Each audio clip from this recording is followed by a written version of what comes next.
How did Roman maniple tactics win ancient wars? Imagine facing an enemy in battle and knowing your soldiers can shift and adapt instantly. That's what Roman manipular tactics brought to the battlefield. Roman armies started with the Greek-style phalanx, a tight line of soldiers with long spears. It worked well on flat ground but struggled in hilly or uneven terrain.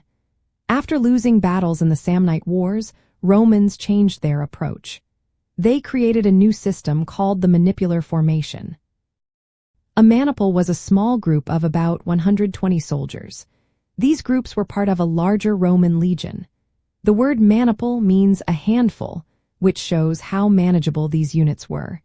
Instead of fighting in a single solid block, maniples were arranged in a checkerboard pattern. This meant there were gaps between the groups. This setup allowed each soldier to fight with his short sword called a gladius and a large shield called a scutum. The gaps made it harder for enemies to break through. When enemies attacked, they could be pulled into the gaps, where Roman soldiers could attack from multiple sides.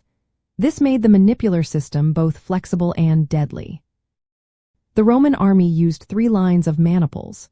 The front line was called the hastati, made up of younger soldiers. If they got tired or pushed back, the second line called the principes would step in. The last line, the triarii, consisted of veteran soldiers who stayed in reserve. This system kept fresh troops in the fight and maintained pressure on the enemy.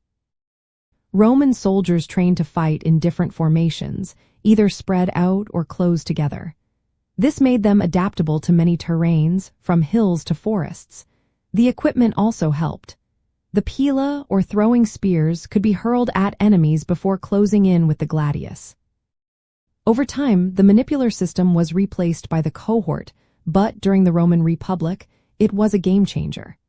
It allowed Roman armies to outmaneuver opponents, fight on different terrains, and keep fresh troops in the fight longer. This tactical advantage helped Rome expand its territory across Italy and the Mediterranean. In battle, the flexibility of the manipular formation meant Roman armies could attack, defend, and respond faster than their enemies.